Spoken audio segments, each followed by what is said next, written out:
নির্বাচনের আর মাত্র 2 দিন বাকি।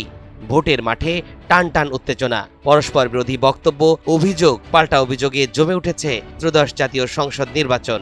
উনি বলছে গণভোটে কিসের পক্ষে ভোট দিতে হবে, হ্যাঁ পক্ষে ভোট দিতে হবে, কিন্তু আবার তৃণমূল আইসা গোপনে কি কয়, না এর পক্ষে ভোট দেন। ছেলেপক্ষ কালিয়ে আসবে, তাই একদিনে বাড়ির অঙ্ক নিয়ে টেনশন আছে।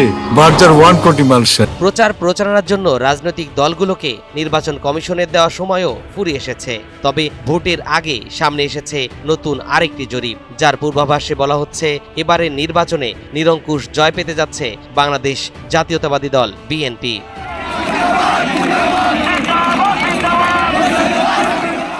জরিপ অনুযায়ী এবারের নির্বাচনে ৭৭% ভোট পেয়ে নির্বাচিত হবে বিএনপি।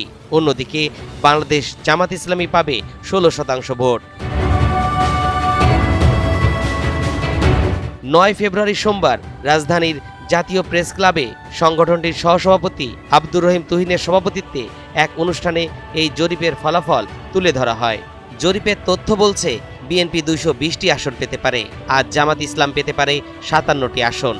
এছাড়াও এনসিপি 2টি, জাতীয় পার্টি 5টি, স্বতন্ত্র 12টি এবং অন্যান্য রাজনৈতিক দল 4টি আসন পাবে।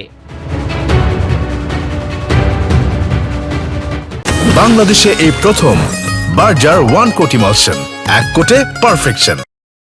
জরিপে অংশ নেয়া 300 জনকে 4টি করে প্রশ্ন করা হয়। কাজটি করতে ঢাকা বিশ্ববিদ্যালয়ের এবং 5 জন পিএইচডি ডিগ্রিধারী গবেষক অংশ নেন।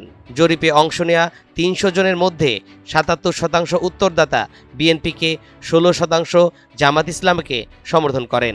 এছাড়া এনসিপিকে 3%, জাতীয় পার্টিকে 2%, অন্যান্য দলকে 1% উত্তরদাতা সমর্থন করেছেন।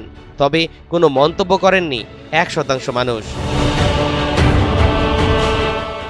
তরিকুল ইসলাম, এনটিভি অনলাইন।